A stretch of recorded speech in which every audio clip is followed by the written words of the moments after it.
ಕರ್ನಾಟಕ ಸರ್ಕಾರಿ ನೌಕರರಿಗೆ ಈ ತಿಂಗಳೇ ಸಿಗಲಿದೆಯೇ ಶೇಕಡಾ 3 ರಿಂದ 4 ಡಿಎ ಹೆಚ್ಚಳ? ಸಿಎಸ್ ಷಡಾಕ್ಷರಿ ಅವರ ಭರವಸೆಯ ಮಾತುಗಳು. ಪೀಠಿಕೆ: ಕರ್ನಾಟಕ ರಾಜ್ಯ ಸರ್ಕಾರಿ ನೌಕರರ ಪಾಲಿಗೆ ಈ ತಿಂಗಳು ಅತ್ಯಂತ ನಿರ್ಣಾಯಕವಾಗಿದೆ. ಈಗಾಗಲೇ ಜುಲೈ 2024 ರಿಂದ ಬರಬೇಕಾದ ತುಟ್ಟಿ ಭತ್ಯೆ, ಡಿಎ, ಹೆಚ್ಚಳದ ನಿರೀಕ್ಷೆಯಲ್ಲಿ ಲಕ್ಷಾಂತರ ನೌಕರರಿದ್ದಾರೆ. ಕೇಂದ್ರ ಸರ್ಕಾರವು ಇತ್ತೀಚೆಗಷ್ಟೇ ತನ್ನ ನೌಕರರಿಗೆ ಶೇಕಡಾ 3 ತುಟ್ಟಿ ಭತ್ಯೆ ಹೆಚ್ಚಳ ಮಾಡಿ ಆದೇಶ ಹೊರಡಿಸಿದೆ.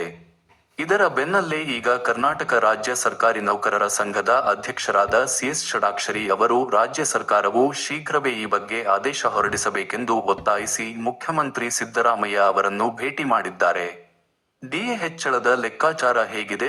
ಸಾಮಾನ್ಯವಾಗಿ ಕೇಂದ್ರ ಸರ್ಕಾರವು ವರ್ಷಕ್ಕೆ 2 ಬಾರಿ, ಜನವರಿ ಮತ್ತು ಜುಲೈನಲ್ಲಿ, ತುಟ್ಟಿ ಭತ್ಯೆಯನ್ನು ಪರಿಷ್ಕರಿಸುತ್ತದೆ. ಕೇಂದ್ರವು ಡಿಎ ಹೆಚ್ಚಿಸಿದ ತಕ್ಷಣವೇ ಕರ್ನಾಟಕ ಸರ್ಕಾರವೂ ಸಹ ಅದೇ ಮಾದರಿಯಲ್ಲಿ ಡಿಎ ಘೋಷಿಸುವ ಸಂಪ್ರದಾಯವನ್ನು ಪಾಲಿಸಿಕೊಂಡು ಬಂದಿದೆ. ಪ್ರಸ್ತುತ ಲಭ್ಯವಿರುವ ಬೆಲೆ ಏರಿಕೆ ಸೂಚ್ಯಂಕದ ಎಐಸಿಪಿಐ ಇಂಡೆಕ್ಸ್ ದತ್ತಾಂಶಗಳ ಪ್ರಕಾರ ಈ ಬಾರಿ ನೌಕರರಿಗೆ ಶೇಕಡಾ 3 ರಿಂದ 4 ಡಿಎ ಹೆಚ್ಚಳವಾಗುವುದು ಬಹುತೇಕ ಖಚಿತವಾಗಿದೆ.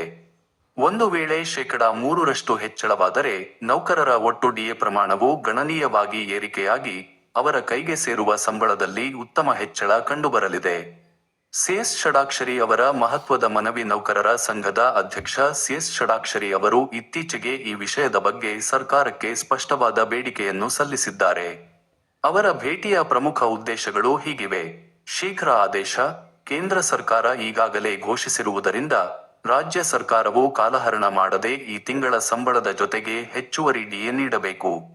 ಬಾಕಿ ಮೊತ್ತ ಅರಿಯರ್ಸ್ ಜುಲೈ ತಿಂಗಳಿನಿಂದ ಅನ್ವಯವಾಗುವಂತೆ ಈ ಹೆಚ್ಚಳವನ್ನು ಘೋಷಿಸಿ ಹಳೆಯ ಬಾಕಿ ಹಣವನ್ನು ನಗದು ರೂಪದಲ್ಲಿ ನೀಡಬೇಕು. ದೀಪಾವಳಿ ಉಡುಗೊರೆ, ಹಬ್ಬದ ಸಮಯದಲ್ಲಿ ನೌಕರರ ಕೈಗೆ ಹೆಚ್ಚಿನ ಹಣ ಸೇರಿದರೆ ಅದು ಆರ್ಥಿಕ ಉತ್ತೇಜನ ನೀಡಿದಂತಾಗುತ್ತದೆ ಎಂಬುದು ಸಂಘದ ಆಶಯವಾಗಿದೆ. ಸಂಬಳದಲ್ಲಿ ಎಷ್ಟು ಹೆಚ್ಚಳವಾಗಬಹುದು? ಈ ಡಿಎ ಹೆಚ್ಚಳದಿಂದಾಗಿ ಪ್ರತಿಯೊಬ್ಬ ಸರ್ಕಾರಿ ನೌಕರನ ಮೂಲ ವೇತನಕ್ಕೆ ಬೇಸಿಕ್ ಪೇ ಅನುಗುಣವಾಗಿ ಸಂಬಳ ಹೆಚ್ಚಲಿದೆ. ಸಿ ಮತ್ತು ಡಿ ವೃಂದದ ನೌಕರರಿಗೆ ಸುಮಾರು ₹1,000ದಿಂದ ₹2,500ವರೆಗೆ ಮಾಸಿಕ ಹೆಚ್ಚಳವಾಗಬಹುದು. ಬಿ ಮತ್ತು ಎ ವೃಂದದ ಅಧಿಕಾರಿಗಳಿಗೆ ₹3,000ದಿಂದ ₹7,000ಕ್ಕೂ ಹೆಚ್ಚು ಸಂಬಳ ಏರಿಕೆಯಾಗುವ ನಿರೀಕ್ಷೆಯಿದೆ. ಇದು ಕೇವಲ ಮಾಸಿಕ ಸಂಬಳವಲ್ಲದೆ ಗ್ರ್ಯಾಚುಯಿಟಿ ಮತ್ತು ಇತರ ಸೌಲಭ್ಯಗಳ ಮೇಲೂ ಸಕಾರಾತ್ಮಕ ಪರಿಣಾಮ ಬೀರಲಿದೆ. ಮುಖ್ಯಮಂತ್ರಿ ಸಿದ್ದರಾಮಯ್ಯ ಅವರ ಪ್ರತಿಕ್ರಿಯೆ. ಸಿಎಸ್ ಷಡಾಕ್ಷರಿ ಅವರ ನೇತೃತ್ವದ ನಿಯೋಗದೊಂದಿಗೆ ಮಾತನಾಡಿದ ಮುಖ್ಯಮಂತ್ರಿಗಳು, ನೌಕರರ ಹಿತರಕ್ಷಣೆಗೆ ನಮ್ಮ ಸರ್ಕಾರ ಬದ್ಧವಾಗಿದೆ ಎಂದು ತಿಳಿಸಿದ್ದಾರೆ. ಆರ್ಥಿಕ ಇಲಾಖೆಯೊಂದಿಗೆ ಚರ್ಚಿಸಿ ಅನುದಾನದ ಲಭ್ಯತೆಯನ್ನು ಪರಿಶೀಲಿಸಿ ಶೀಘ್ರದಲ್ಲೇ ಕ್ಯಾಬಿನೆಟ್ನಲ್ಲಿ ಈ ಬಗ್ಗೆ ಅಂತಿಮ ತೀರ್ಮಾನ ತೆಗೆದುಕೊಳ್ಳುವ ಭರವಸೆಯನ್ನು ನೀಡಿದ್ದಾರೆ. ಸಿದ್ದರಾಮಯ್ಯ ಅವರು ಯಾವಾಗಲೂ ನೌಕರರ ಪರವಾದ ನಿಲುವು ಹೊಂದಿರುವುದರಿಂದ ಈ ತಿಂಗಳಾಂತ್ಯದೊಳಗೆ ಸಿಹಿಸುದ್ದಿ ಸಿಗುವ ಸಾಧ್ಯತೆ ಶೇಕಡಾ 99ರಷ್ಟಿದೆ. ನಮ್ಮ ಬೇಡಿಕೆ ನ್ಯಾಯಯುತವಾಗಿದೆ. ಕೇಂದ್ರ ಸರ್ಕಾರ ಘೋಷಿಸಿದ ಮಾದರಿಯಲ್ಲೇ ರಾಜ್ಯ ಸರ್ಕಾರವು ತಕ್ಷಣ ಸ್ಪಂದಿಸಲಿದೆ ಎಂಬ ನಂಬಿಕೆ ನಮಗಿದೆ. ಸಿಎಸ್ ಷಡಾಕ್ಷರಿ. ನೌಕರರ ವಲಯದಲ್ಲಿ ಸಂಭ್ರಮ. ಈ ಡಿಎ ಹೆಚ್ಚಳದ ಸುದ್ದಿಯು ಕೇವಲ 6 ಲಕ್ಷಕ್ಕೂ ಹೆಚ್ಚು ಹಾಲಿ ನೌಕರರಿಗೆ ಮಾತ್ರವಲ್ಲದೆ ಸುಮಾರು 4.5 ಲಕ್ಷಕ್ಕೂ ಹೆಚ್ಚು ಪಿಂಚಣಿದಾರರಿಗೂ ಅನ್ವಯವಾಗುತ್ತದೆ.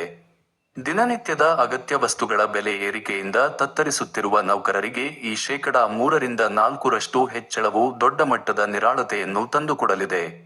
ತೀರ್ಮಾನ: ಒಟ್ಟಾರೆಯಾಗಿ ಸಿಎಸ್ ಷಡಾಕ್ಷರಿ ಅವರ ಸಕ್ರಿಯ ಹೋರಾಟ ಮತ್ತು ಸರ್ಕಾರದ ಸಕಾರಾತ್ಮಕ ನಿಲುವಿನಿಂದಾಗಿ ಕರ್ನಾಟಕ ರಾಜ್ಯ ಸರ್ಕಾರಿ ನೌಕರರಿಗೆ ಈ ತಿಂಗಳು ಆರ್ಥಿಕವಾಗಿ ಲಾಭದಾಯಕವಾಗಲಿದೆ. ಹೆಚ್ಚಿನ ಅಪ್ಡೇಟ್ಗಳಿಗಾಗಿ ಸಂಘದ ಪ್ರಕಟಣೆಗಳನ್ನು ಗಮನಿಸುತ್ತಿರಿ. ನಿಮ್ಮ ಪ್ರಶ್ನೆ: ಈ ಡಿಎ ಹೆಚ್ಚಳವು ನಿಮ್ಮ ಮಾಸಿಕ ಖರ್ಚು ವೆಚ್ಚಗಳನ್ನು ಸರಿದೂಗಿಸಲು ಎಷ್ಟು ಸಹಕಾರಿಯಾಗಲಿದೆ? ನಿಮ್ಮ ಅನಿಸಿಕೆಯನ್ನು ಕೆಳಗೆ ಕಾಮೆಂಟ್ ಮಾಡಿ.